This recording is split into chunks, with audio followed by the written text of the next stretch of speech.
Thank you all for coming.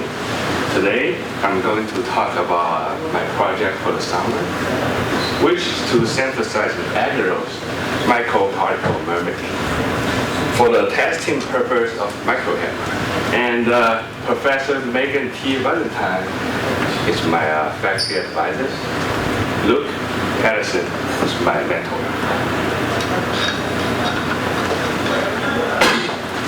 Dramatic green injury. Imagine if you were doing a front flip and land on your face, just like this person right here.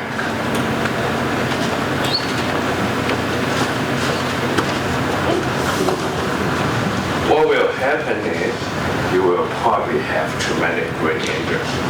It is caused by a bump, blow, or joint to the head, or a penetrate head injury. And symptoms can include impaired memory, sensation, movement, or emotional function. I'll attest to that. All of the above. Based on CDC data, in 2010 alone, cause of death is more than 50,000 people in the US.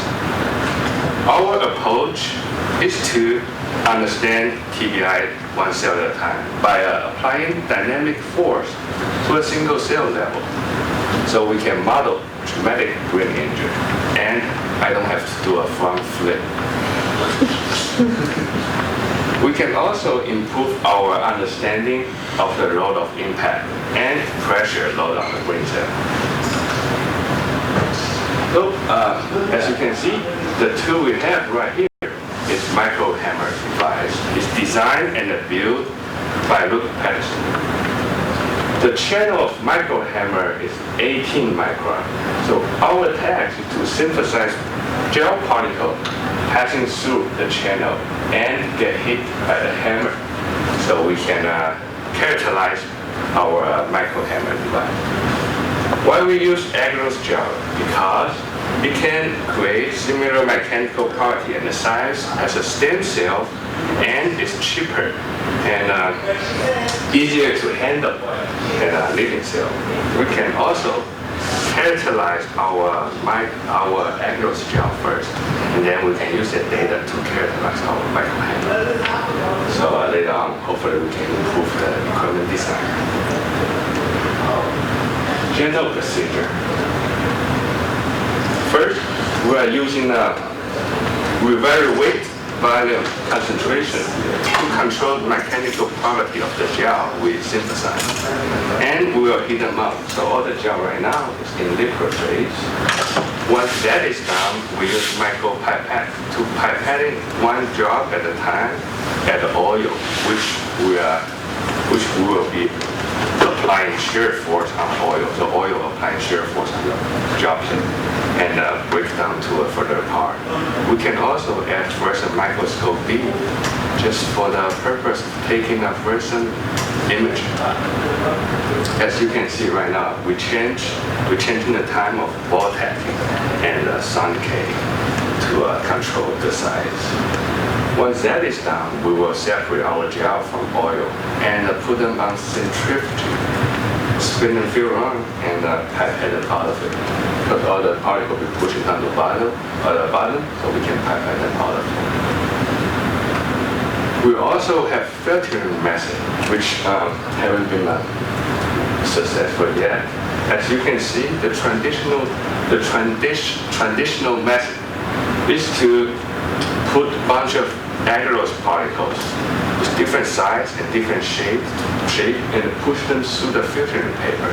So the bigger one will be on the left side, and whatever size we're trying to get will come out to the right.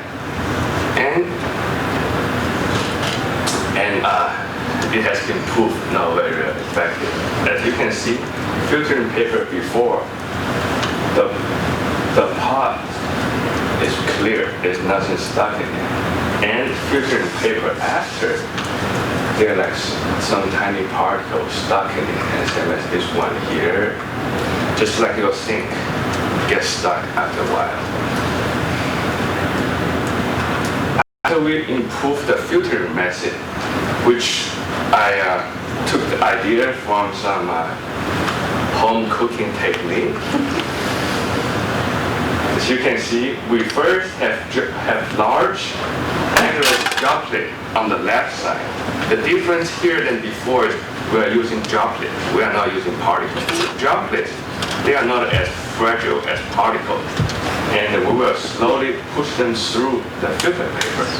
The pod help us to break down droplets into a smaller size. And once droplets are pushing to the right side, when they reach gel point, particle form. That's the basic idea. Although we still need more experiment to optimize this method. So let's take a look at particles. Well, that's just a human hair. I took it for reference. At first, we've seen a bunch of circular shaped stuff. We don't know if that's particle or it's air bubble. That's when we're using fluorescent microscope. Once under fluorescent microscope, air bubble is all dark. And that's the way we distinguish Agarose particles and air bubble. We also have a picture here that shows bright field of Agarose particle come in different shape and size. In this image, the purpose of fluorescent microscope is even clear. The more all the particles shows a brightish color and the background all dark. That help us to identify the particle and the particle size. So right here, we have a picture of aggregation. This picture is taken once I pipetted the solution on the filter paper. So there are a bunch of particles stuck in it. I pipetted some of the solution out of it, and then take a look at it under the microscope. You can see the group of particles are aggregating with each other, and then that's what causes clogging. And then it's just a normal aggregation under the microscope without doing any filtering process. So for that issue, I did some research, and some of the people suggest by adding a nanoparticle in the solution might help prevent aggregation. I still don't know why that might help, but I give a try. Although we don't have nanoparticle, we have 0.2 micron bead. After I add it, this is what the result looks like. It seems like yes, they are not all aggregated together. It might work, but more experiments still needed for confirm the result. And that particle right there is approximately a 15 micron particle. I believe that one will be useful for the purpose of testing Microhammer. We also tried a different technique by coating particles with 0.2 micron beads. Although it has no purpose for looks experiment, but it might be useful later on, who knows.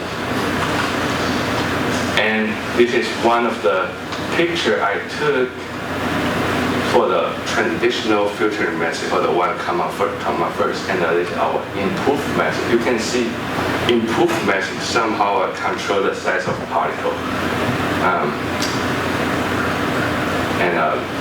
Hopefully we can get more uniform sizes, and the range of difference will be much smaller later on. In conclusion, we synthesize 1 to 10% weight volume percentage concentration Agarose particles in appropriate size range.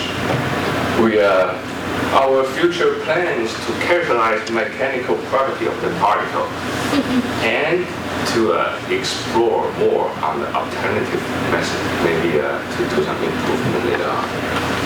Acknowledgement. I really want to thank Luke for everything.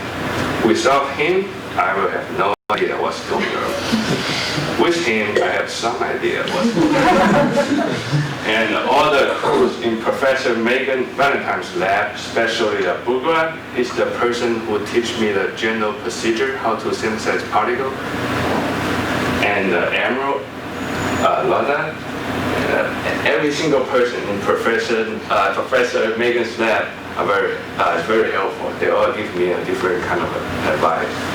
And especially Professor Megan. We saw her at one here. Also Turner's lab. They're just bunch of wonderful people. I don't really get a chance to meet yet. They are probably not here all the time. They're busy doing their stuff. We know work on the same project. I also want to thank Wendy for all the help with the presentation and everything, and the Jens for poster advice, for poster suggestion, everything. So thank you for coming. Have a wonderful day.